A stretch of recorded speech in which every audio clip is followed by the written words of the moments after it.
So we're very lucky to have Stefano Santoro here. Came here from New York City, from Long Island, and he has written a book, Le Mani sul Silenzio, which is based on a true story, if I understand correctly, and a very fascinating story that took place in Alcamo in Sicily, the province of Palermo. So Stefano, thank you so much for being here, and welcome. Thank you. Thank you. Okay, hi, thank you everyone to be here. My first question is, who speak Italian over here? Un po'. Okay, you know what? Se parlo italiano mi capite? Lo parlo facile, così non ho bisogno di leggere questo in inglese, perché mia figlia oggi mi ha detto papà, prova a leggere, e rideva sempre con il mio accento, quindi voglio parlare molto facile. Okay, va bene. If you guys don't understand me, Le cose Okay. più importanti. okay. I want to say in English then. I want to read in English. I want to read in English, okay? Okay, get some practice. Yes, absolutely. I moved in New York 20 years ago from Alcamo because my job, I'm a video producer. And the last 5 years I wrote 2 books. I give one to Frank for the bibliothèque. Thank you. So, before speaking about my book, the documentary and the film that tell the story of one of the most controversial and painful events in Sicilian history, I would like to express my gratitude to all these people. First of all, I would like to thank you, Casa Italia and Carlo Vaniglia, and all the you deserve it. I would like to dedicate a few words for Carlo Vaniglia before I start to talk about my book. Carlo is not simply the person who organized this event with Casa Italia. Carlo represents something much greater, a constant commitment to preserve a memory. This story is about 2 Carabinieri. You guys understand Carabinieri? Okay, good. They was killed in 1976. My father was a co-worker. That's why I wrote this story. 50 years ago. So, because without memory, there can be no future. Without memory, we cannot understand the mistakes of the past. We cannot do justice to those who suffered, and we cannot honor those who sacrificed their lives to bring hope, security, and freedom to Sicily, of course, to Italy. Over the years, today is the first day I met Carlo. We always talk by the phone. We met on Facebook, I think 10 or 12 years ago. By the way, the coffee is very good, the espresso. And over the years, Carlo has followed this story with great attention, right? And one day he surprised me. Nobody does what Carlo did. So he traveled to the memorial dedicated to this tragedy in Alcamo Marina in order to personally pay the tribute to the 2 young Carabinieri who were murdered. For this reason, today I would like to make a gesture that has a profound meaning for me. I am the president of the Premio Apuzza Falcetta, Award Apuzza Falcetta.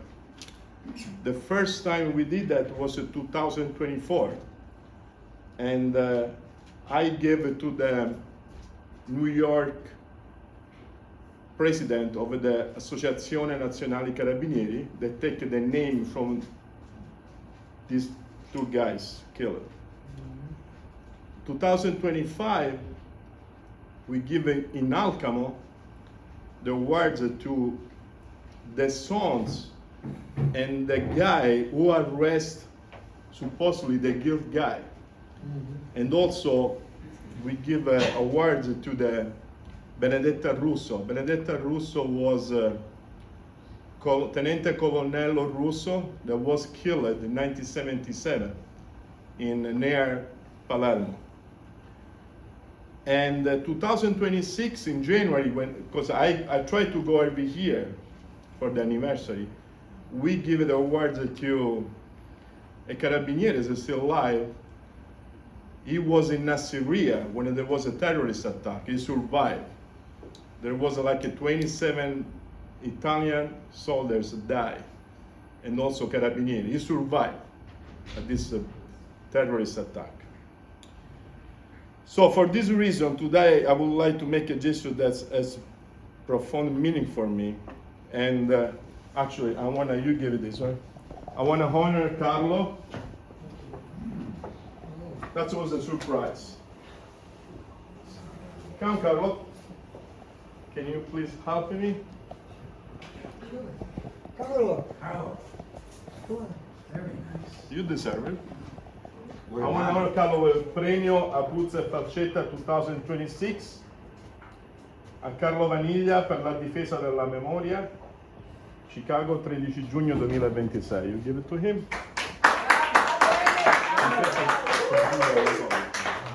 Thank you, Stefano. This really, this is the first award I've ever gotten. Really? I got other than a birthday gift, but I just want to say a few words. I remember when this happened. I'm a lot older than you, so I remember when this took place, and I remember basically the story like he's saying it. You could never figure out what happened because in Italy everything is, you could never figure out what happens. It's not like the United States where somebody kills somebody and right away, a year, 6 months later, they find out what happened, Right. In Italy, it's like, there's always all these different things. So this really means a lot to me, especially Thank thank you very much. Mettete lì insieme. Congratulations. You get in it, Dominic. Get in. Okay, ready? 1, 2. Dominic, look at me. 3. All right. This is, lastly, it's very important because, as Sicilians, we have, just a bad name. Everybody always thinks of, organized crime and whatever, so this is something like, Falcone and Borsellino, which I'm very proud of. Yes, absolutely. So thank you very much. Thank you. Thank you. Okay.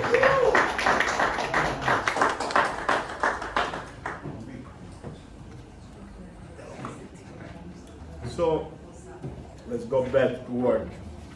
The story told in my book is not simple the story of the Alcamo Marina tragedy. It's a story that spans 50 years of mystery, trial, alleged cover-ups, conflicting testimony. A story that officially began on January 27, 1976, when they killed Salvatore Falcetta, 32 years old, and Carmine Apuzzo, 19 years old. Nobody saw the pictures. A lot of journalists in Italy, they talk about this story, but they change everything.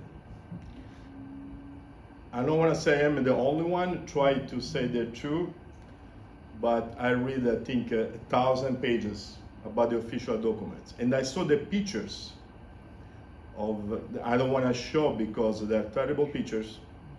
And for respect also, these two poor guys.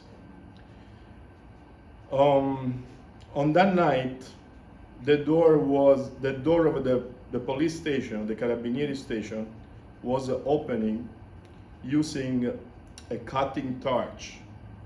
The two Carabinieri that was sleeping. In Alcamo Marina, in the winter time, nobody used to live over there. Francesco just told me about the house over there. Now it's different. In the winter time, a lot of people, they go over there. The two young Carabinieri who had chosen to dedicate their lives to serving the States. During my investigation, I discovered a document that I consider exceptionally important. according to this document, there was a trace of barbiturish. Barbiturish was something to make people fall asleep.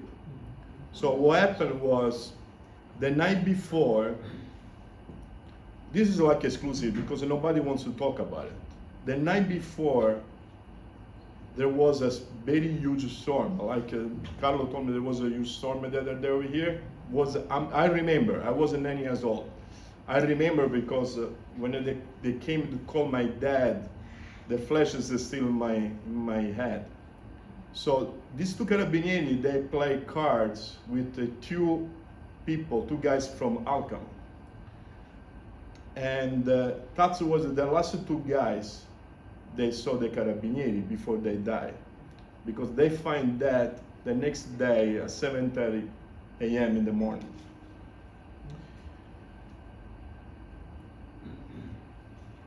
It's a story that marked a generation and continue to raise questions 50 years later. In my book, I devoted considerable attention to the figure of Giuseppe Vesco, the person of Giuseppe Vesco, a man who was a name became deeply important in this case, and was life remain one of the most controversial aspects to the entire investigation. To understand this story is very important to understand who Giuseppe Vesco was. Giuseppe Vesco was a young man from Alcamo who lost one of his hands as a result of the explosion of a Second World War explosive device that he found while working in the countryside with his dad. He lost his hands, basically. He tried to make a missile. That's what his sister told me. After losing his hands, he went through a period of deep personal hardship and depression. He struggled to find his place in the society and searched for a way to rebuild his life and regain his dignity. I found out reading all these documents that he was studying English and he was in touch with a lady in Brooklyn. I have the address, but after 50 years, I don't think she's still alive. But that was very impressive. So that night they killed the two Carabinieri. After 15 days, Vesco, this guy, Giuseppe, was stopped by the Carabinieri while was driving a Fiat 127, Carlo knows the Fiat 127, without headlights, nighttime, and displaying a cardboard license plate that had reportedly been stolen from a car dealership in Alcamo. He was carrying two handguns. One of them belonged to Carmine Apuzzo, one of the Carabinieri died. The second weapon was later, by ballistic expert, as being compatible with the firearm used in the murder of the two Carabinieri. During question, Vesco led investigators to location where a large portion of the property stolen from Alcamo Marina police station had been hidden. Basically, he rented a garage. I want to say was a location where he hid all the stuff they stolen that night. They stole everything: money, gun, handgun, underwear of the police, food, everything. Vesco also accused other young men, three of his friends from Alcamo and all the individuals from Partinico. Partinico is a town between Alcamo and Palermo. The three younger suspects eventually confessed.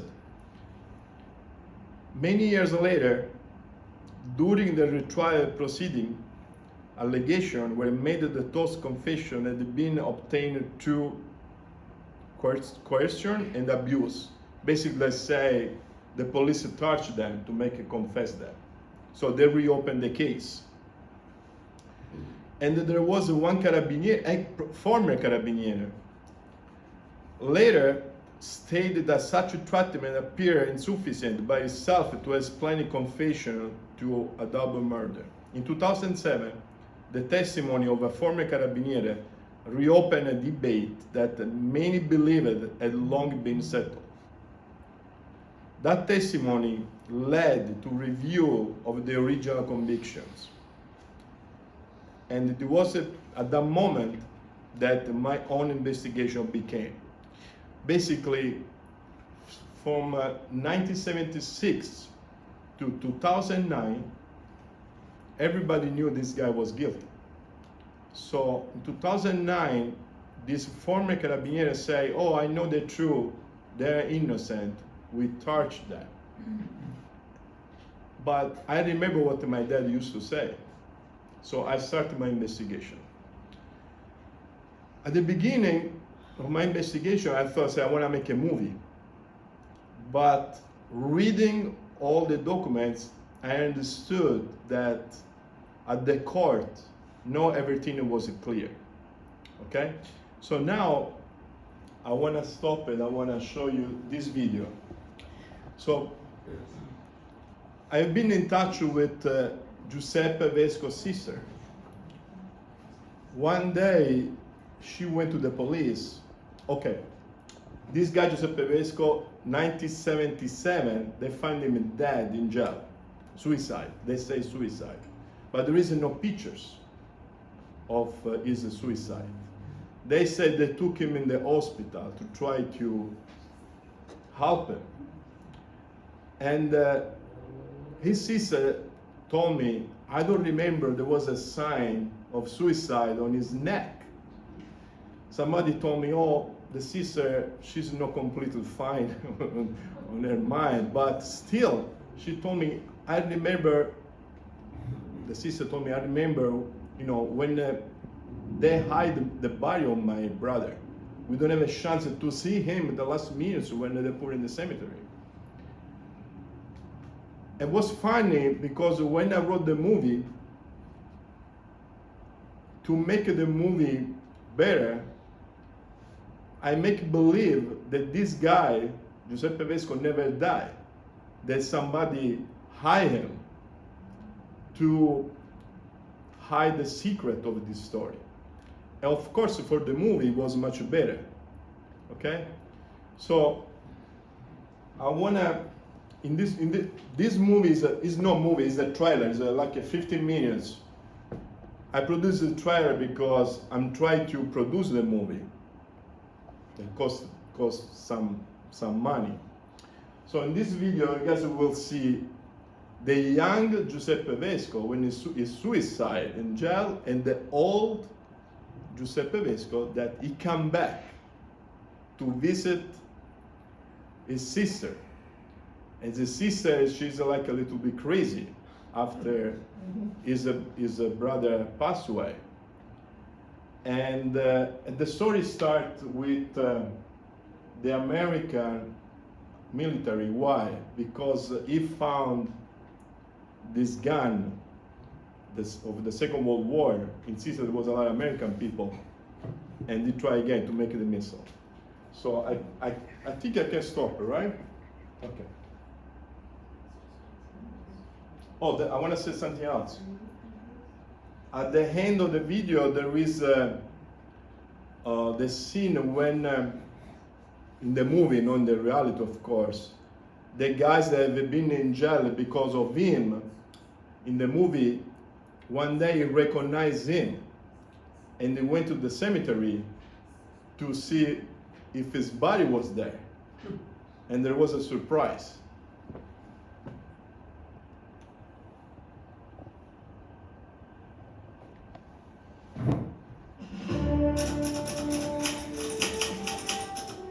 I still remember that day. I was just a child. My town trembled under the noise of tanks. The Americans had arrived. The news spread fast through the streets.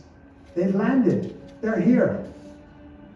I held tightly to my father's leg, my heart pounding.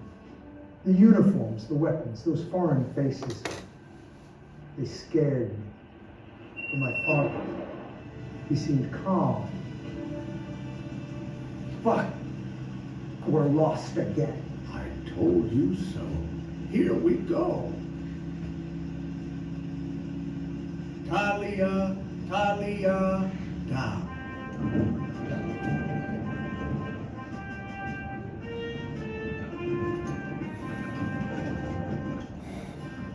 A soldier walked up to him. He spoke English with a smile.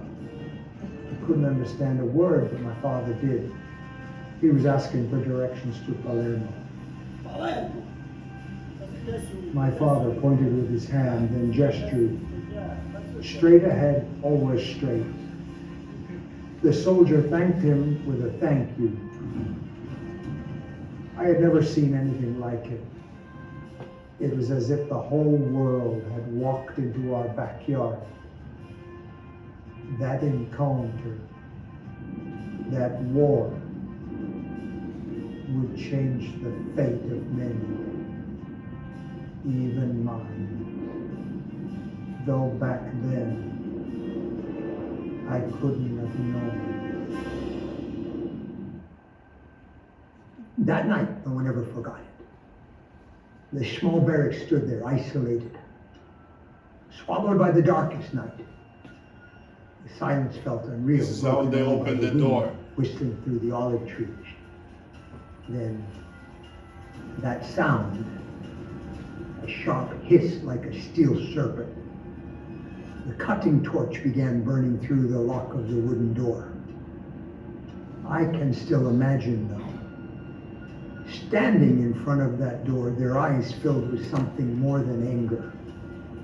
It was cold determination. The flame lit up their faces in flashes. No one spoke. Time itself seemed frozen. Then, a dry crack. The metal gave way, and then came hell. An explosion of gunfire, screams. The bodies of the two Carabinieri collapsed to the ground like empty sacks.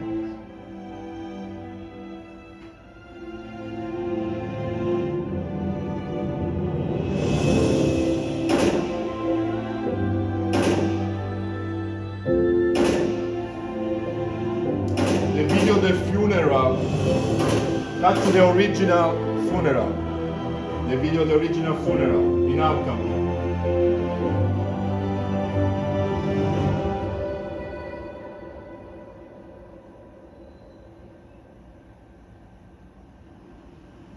A fast, precise, cold operation. In just a few seconds, 2 lives were extinguished. And me, I didn't even know that night, would steal my entire life away.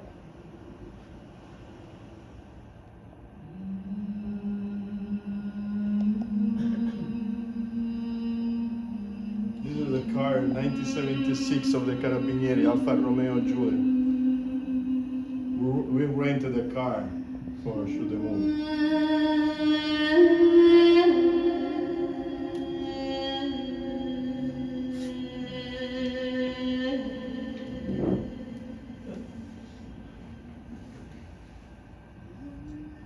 I was inside my Fiat 500, driving slowly up, but my heart was racing.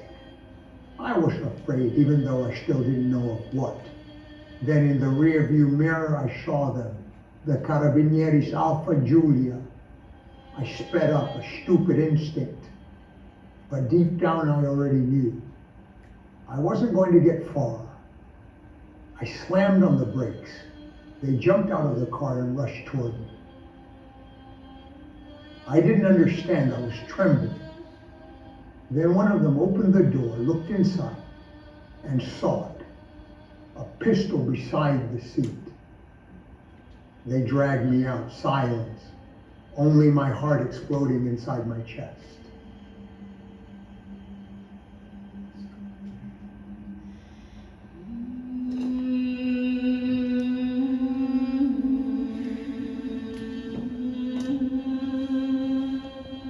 walked across the courtyard of the barracks, with handcuffs tightened around the only hand I had left. My steps were slow, heavy, as if every meter was taking me farther away from my old life and dragging me towards something I could no longer stop. They had accused me of killing 2 Carabinieri officers. And not only that, I had also given the names of 4 other young men. I had pulled them into it, dragged them with me into that nightmare. And deep down, the evidence against me was there. It was real. They had found the stolen items from the barracks, the weapons, the linens, and that pistol beside the seat of my car. I could no longer deny everything.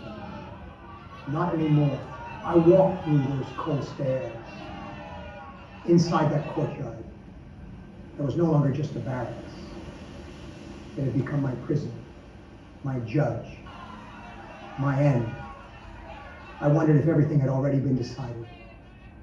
If by then, even if someone wanted to, the truth no longer mattered. Because when the evidence is there, who will ever believe you if you say you are innocent? The crowd was there, relentless. A storm of screams and insults.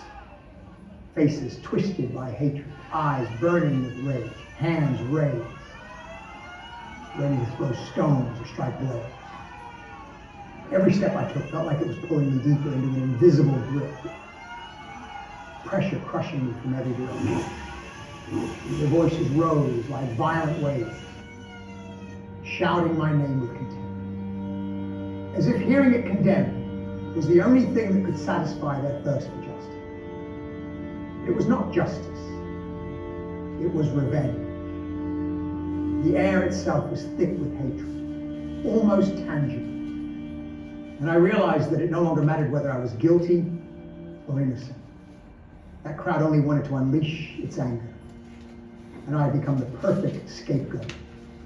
Every face I looked at seemed like a mask of fury. Fear took hold of me. There was nowhere left to escape. No more words to say. Only the sound of screaming voices and raised hands.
Okay, I want to stop 1 second to explain.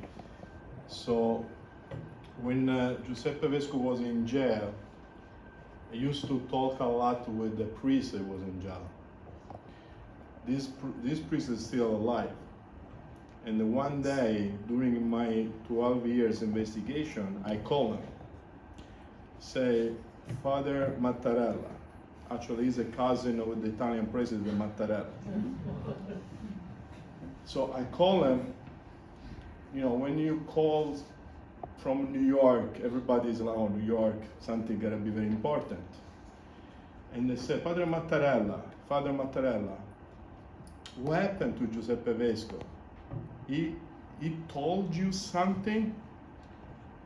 And he told me that somebody cheating Giuseppe Vesco. And so in this movie, I imagine that he come back, Giuseppe, to talk with this priest after 40 years, 45 years.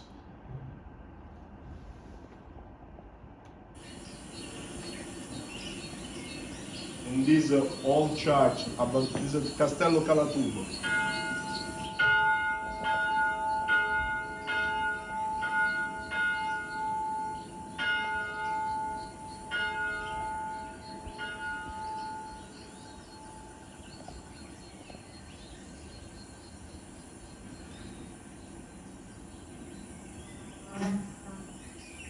I hadn't seen you in a long time, Giuseppe.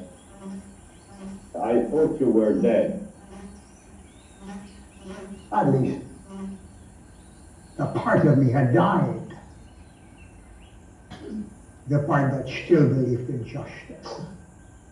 I did not come here, dear Father, to ask for redemption, but to tell what no one ever wanted to hear.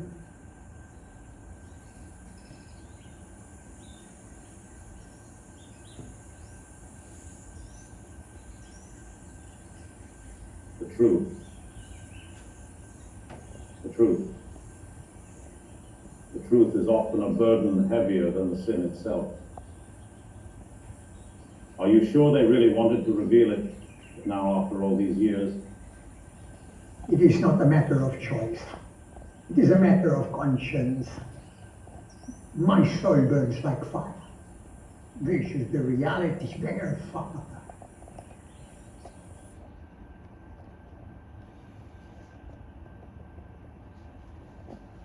I hope I didn't forget.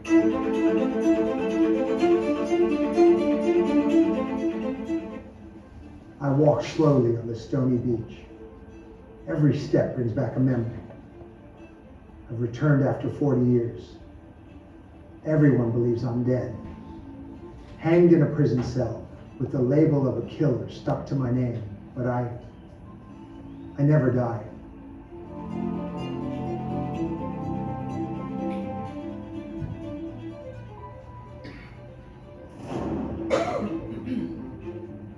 They buried me with a lie, but I kept breathing in the shadows. Today I came back home. My mother's house. Now my sister lives there. She was 6 years old when they took me away.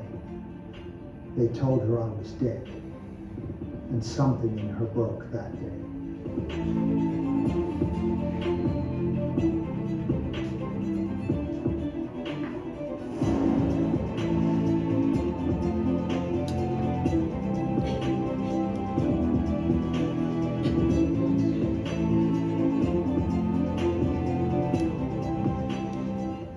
I saw her.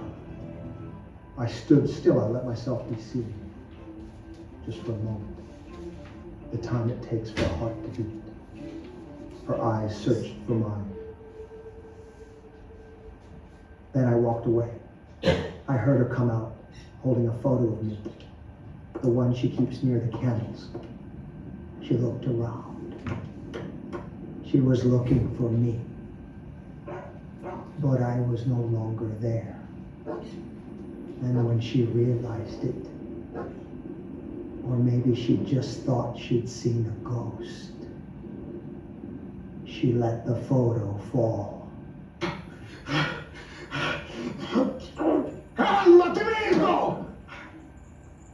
The truth comes out.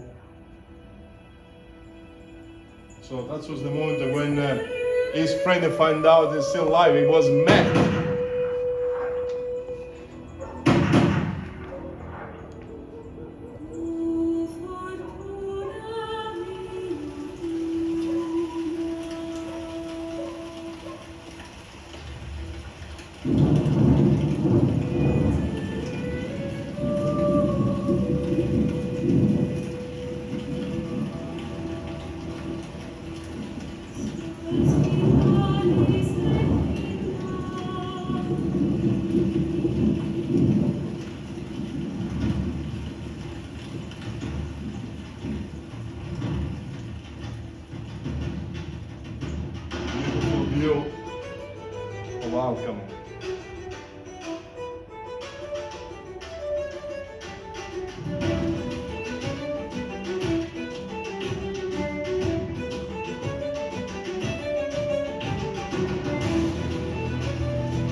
Okay.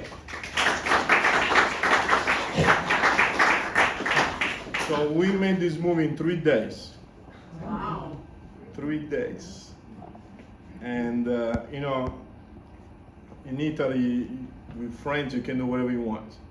Avete visto la bara, okay? They took it from the cemetery. I called my friend and say, can I have something because I need this scene? They said, don't worry about it. Somebody just get out from there, we'll bring it over there. Everything is possible, you know, when you have friends in Sicily. Okay, talking about Mattarella, the priest, father.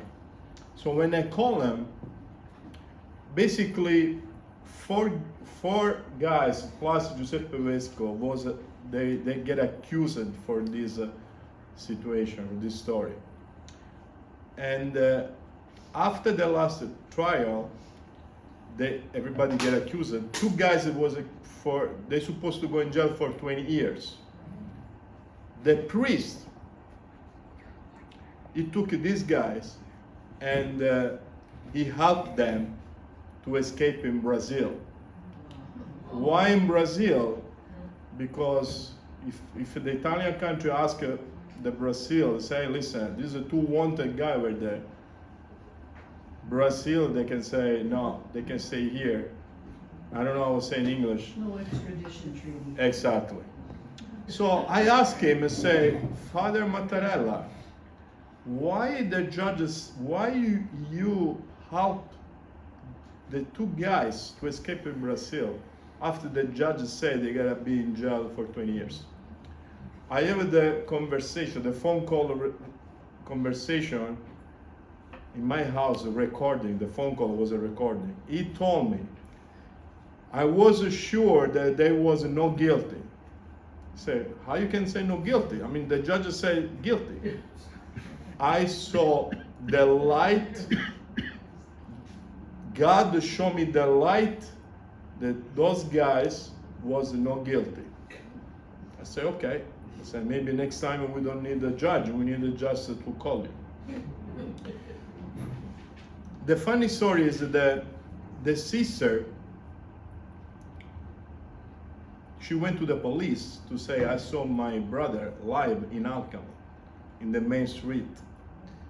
And she say that recognize her brother because he missed a hand.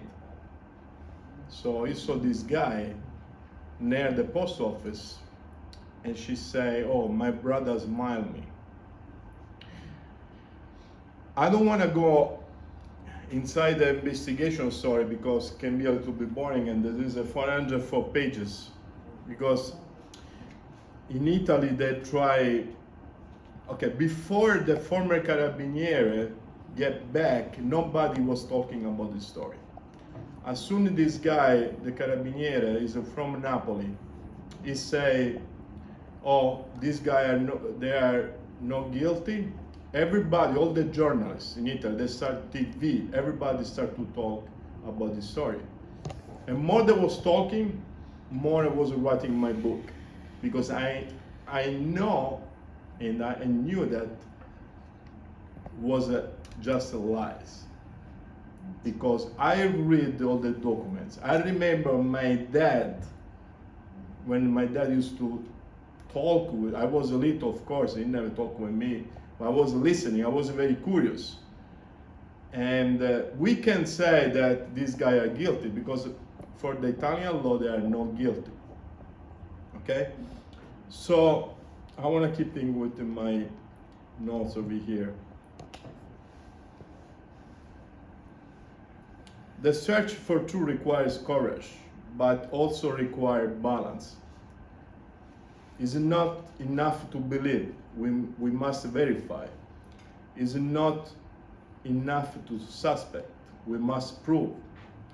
And above all, we must respect Apuzzo and Falcetta.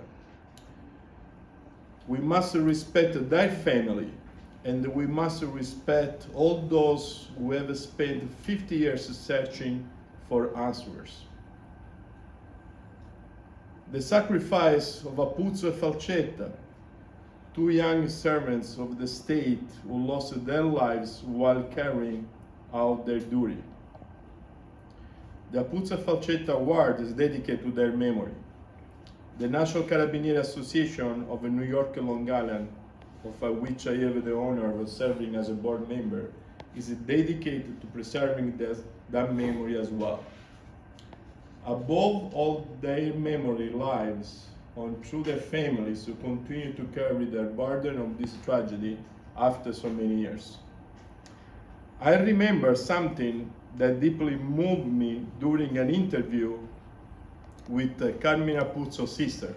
I went, 2018, I produced 2 hours investigation video, it's on YouTube. And I went to see Apuzzo's sister, the young guy, Apuzzo's sister. She told me that during the first trial, in 1979, 1980, a priest traveled all the way to Castellammare di Stabia, is near Napoli, carrying a request for forgiveness from 2 of the 4 guys that was accused. Carmine Apuzzo's mothers refused to grant that forgiveness. That decision reflects the immense pain endured by family whose life had been forever changed. My book was born from that spirit.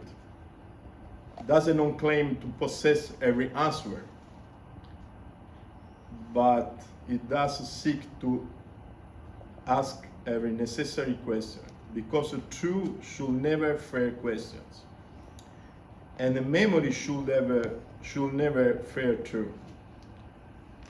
I have a simple try to do what every journalist should do: search for the truth, verify the facts, and report them without fear. I wanna say thank you everybody. Before I say that, during my investigation, I spoke with the former Carabinieri. There is one of those guys, he say he ever been in jail for 22 years and not guilty. The court says not guilty. We gotta respect that. But I found a lady in Florence, and this lady gave the opportunity to the guy that is supposed to shoot the 2 Carabinieri, give the opportunity to work with her. She got a construction company. Basically, she told me it's not true that Giuseppe Gulotto has been in jail for 22 years. He has been in jail for 7 years. But if you search online, you will find Giuseppe Gulotto not guilty in jail for 22 years. It's not true. They asked 2 years ago, they asked 66 million euro to Italian country for this reason. And they refused to pay them, okay? So when I went to interview in Napoli, the former police officer, Carabinieri, the guys that opened all the case, at one point I asked him, say, the lawyers, this guy that have been in jail in Brazil, they recognize you. I mean, they've been grateful with you. They say, yes. The lawyer of the main guy, the guilty guy, he gave me 10,000 euro.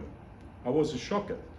How come a witness can get $10,000, 10,000 euro to go to the court as a main witness? So I wrote in the newspaper, because it's crazy. I wrote in the newspaper, and the lawyer sued me 4 times. He accused me that wasn't not true. I have the video interview. I mean, I didn't say that. The guy, he didn't suit the guy said that, but he sued me. Why sued me? He sued me because I'm the only one that tried to tell the truth. And he said that I accused the president of the court. Yes, it's true. Why? Because the police officer that is from Naples, he say, "Oh, I quit from Carabinieri in 1976 after I read on the news that Giuseppe Vesco suicide." So he retired from Carabinieri in 1976 because he got the news that Giuseppe Vesco was dead. But Giuseppe Vesco was dead in 1977, basically a year after. They wrote on the sentence, I mean, the president of the courts, she's supposed to do what they did. Buy the newspaper, okay, and see, let me see when Giuseppe Vesco was dead. I wrote this on Facebook. Everybody get crazy, including Giuseppe Gulotta, the guys that have been in jail. So I called the sister and said, "Miss Maria, they accuse me I didn't say the truth." She didn't answer to me. The next day, she sent me the picture of the cemetery where his brother was there in 1977. Anyway, you will read a lot of story on this book. I wrote about all the they try to say, oh, that those guys, they stop a van with handgun at 3:30 p.m.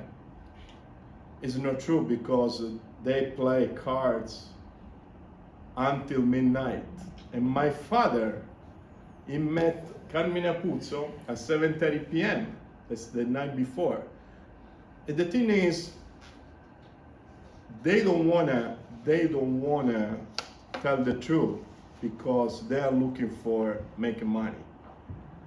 And my book, of course, nobody talk about my book, because sometimes the truth is not easy to believe it. It's better when they make a story with fantastic false story. There was a famous journalist, and then I finish over here. There is a famous journalist from a famous Italian newspaper. In October last year, I say, I want to make my book. It will be in January. This journalist, he made a book 5 days. I put on Amazon my book, and they said that Falcetta was married with a son. It's not true, but everybody believe it. Right now, he's going around Italy to tell all this story, and we can do nothing, because all the journalists, they believe it. Anyway, thank you for being here again. Thank you for inviting me. I hope you can read my book. Okay, thank you.